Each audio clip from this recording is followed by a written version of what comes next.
It is good to be back.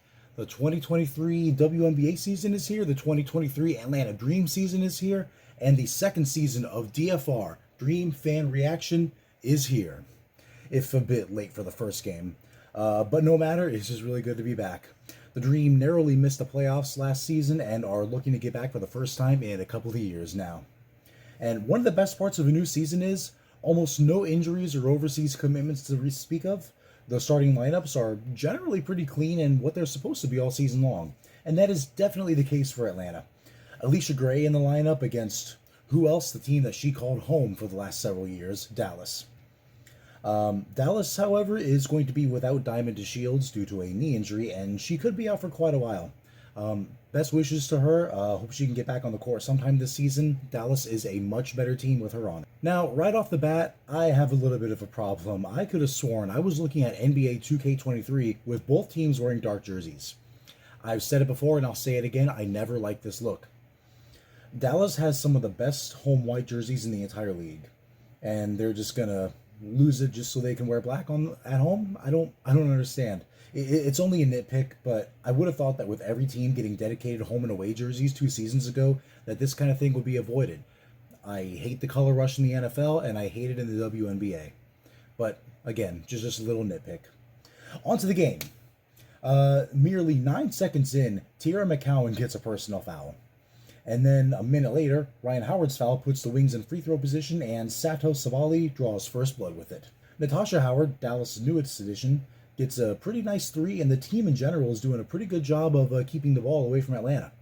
When the Dream do get the ball, they're a little bit hesitant, at least at first they are anyway.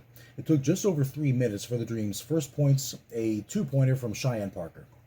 Dallas would later go on a 9-0 run, taking a simple 2 from Howard to finally break it. Seconds later, Atlanta's hometown hero, A.D. Durr, scores another 2. And then another. And newcomer Danielle Robinson only adds to it. Atlanta actually led briefly with a minute left, but still, Dallas would lead after 1 thanks to a 7-0 run towards the end there. To start the second quarter, Sato Sabali and Arike Ogunbowale are really taking control of this game, and that's something that they would do for the entirety of the rest of the game here. Sabali forces openings in the defense if she can't find any, and Ogunbowale is just way too light on her feet to be contained. Turnovers, only 2 minutes in the second, are 10-4, Dallas with the advantage largely because of that. 3 minutes in, Arike Ogunbowale shows that she could probably be a wide receiver in a different life. She takes a half-court pass for a 2-pointer, and then a huge 3-pointer seconds later. Yeah, her brother Dare definitely appreciated that. Cheyenne Parker finally gets the Dream on the board for the first time all quarter long on a putback layup, but if these turnovers continue, I really don't see much more points coming from them. Assuming Ogunbowale and Sabali cool off, that is. But there's also Natasha Howard, just going right through the defense, gliding right past them before AD finally gives Atlanta some kind of life. Still, they can't even draw a free throw situation until 3 minutes left in the half, and Cheyenne Parker only got 1 of 2. The Wings at this point are just really toying with the Atlanta Dream. They're having fun. The only really other noteworthy thing was a personal foul on Tiara McCowan. Oh yeah, Naz Hillman went 2 and 2 on a free throw. But still, 30-47 Wings after the half. It's not really looking good, is it? Unfortunately, we have to start the third quarter with some bad news here. Danielle Robinson is going to miss the entire rest of the game with a knee injury, the extent of which we won't know for a good while now, but here's hoping she gets better very soon. Parker immediately gets 2 with a layup to start the third, and immediately after, Sabali looks like she's just running through those football tackling sleds and hits the ground pretty hard to score the 2. Nia Coffey gets called for the foul. Of course, Sabali gets the free throw. Natasha Howard stumbles to the floor and takes out Tiara McCowan on her way down, but fortunately they're both fine, just a little bit shook up. It's not going to stop them.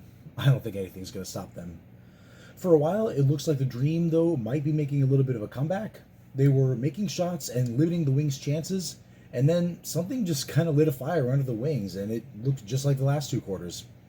The only difference is this time that Ryan Howard was able to get a little bit more offense going. Just over halfway through the third, Natasha Howard starts guarding the hell out of Naz Hillman in the wing zone. Howard is really smothering Hillman, and Hillman lowers her shoulder to make some contact, drawing a whistle and a chorus of boos from the Dallas crowd. Then Tanisha Wright calls a timeout, and that makes the fans really mad because now the Dream had possession regardless. Finally, some drama in this game.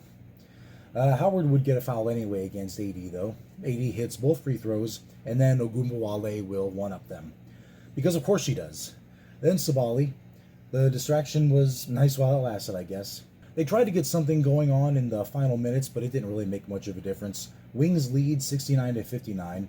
Atlanta did a little bit better on the turnovers that quarter, but the damage is already done.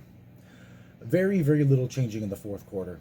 Ari McDonald finally gets on the board with a three, not before Natasha Howard blocks the crap out of Cheyenne Parker. Nia Coffey shows her defensive expertise, absolutely shutting down Ogunbowale, at least temporarily. Hey, temporarily or not, it was still nice to see. Beyond this, I didn't really take a whole lot of notes this quarter. Outside of that, the Dream really tried to come back. They got the score pretty close a couple of times, but the Wings just had an answer for everything the Dream had. Wings win 85-78. Watching this game, I felt like I was watching last year's Atlanta Dream. That's really all I can say there. Digging themselves into a hole early and not really able to put a dent in it until later on in the game. And by then, it was too late. Turnovers have really not improved at all. I mean, I could forgive it last year. That was really a transition period for the Atlanta Dream. But if they expect to get back to the playoffs, that is something that they absolutely have to work on. They are losing far too many points on those turnovers. But then again, if the Dream played like they did in the fourth quarter all game long, then maybe this game would have had a much different outcome. Even if the Dream wouldn't have won it, still. I'd rather it be a close game than, have the score be like that. The fight that they did show, however, is pretty damn noteworthy. They fought back in the fourth, they fought hard, and I think that should be commended. This team is really resilient, and there's nowhere for them to go for here but up. Well, the next game is Tuesday against the Minnesota Lynx. I think we're going to see a much better Atlanta team there, and I promise you that recap is going to be up in a far more timely manner. I promise you that. Working mid-shift absolutely sucks, especially when the WNBA decides to schedule early games. Why the hell they're scheduling a game at 1 o'clock in the afternoon, I don't know. Even if it is a Saturday, that seems kind of counterproductive, but whatever. That's just my opinion anyway. Again, Tuesday night, Lynx versus Dream. I will see you then.